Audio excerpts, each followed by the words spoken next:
В июле 70-летний отец Ленье Ахмеджановой заразился коронавирусом. Его положили в больницу. Вскоре заболел и ее муж, 44-летний Дамир.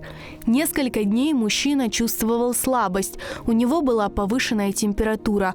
Состояние ухудшалось, но он принял это за обычную простуду.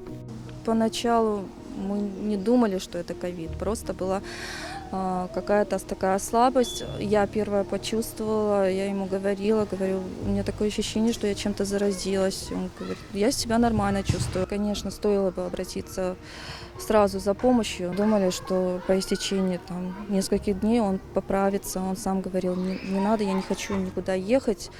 Ты же видишь, нашего Харбабашку забрали, он сам вышел своими ногами, говорит, и на следующий день оказался в реанимации. После долгих уговоров 27 июля Дамира Ахмеджанова госпитализировали. У него диагностировали коронавирус. Когда его забрали, это был вечер, ему сделали жаропонижающее, потому что температура была 40 градусов.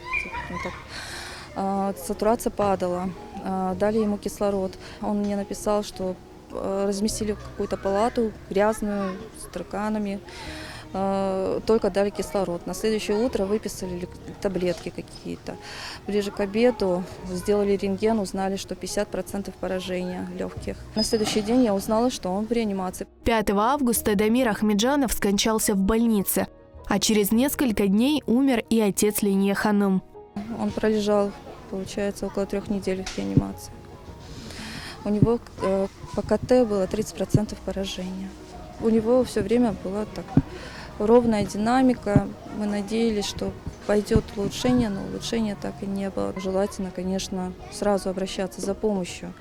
Ну и хотелось бы со стороны здравоохранения, чтобы как-то, я не знаю, была помощь оказана, если уж везут тяжелых больных, да, чтобы сразу как-то оказывалась помощь. Трагедия, случившаяся в семье Ленье Ханум, еще раз подтверждает, при первых же признаках болезни необходимо обращаться за медицинской помощью. Ленье Ахмеджанова осталась одна с 4 детьми. Старшей Ясмине 10 лет, а младшему Архану 2 года. Ей также надо ухаживать за больной мамой. Ленье Ханум – учитель английского языка. Сейчас она в отпуске по уходу за ребенком. Женщина оказалась в очень тяжелом финансовом положении. Я с трудом представляю, как это все будет происходить, потому что как-то мы с мужем все вместе решали, все проблемы вместе, старались все решать вместе. Сейчас я, конечно, в растерянности, я еще не могу принять всю ситуацию, так как человек вышел из дома своими ногами, и тут мне через неделю сообщают, что его нет. Помочь Ленье Ахмеджановой можно, перечислив средства по реквизитам.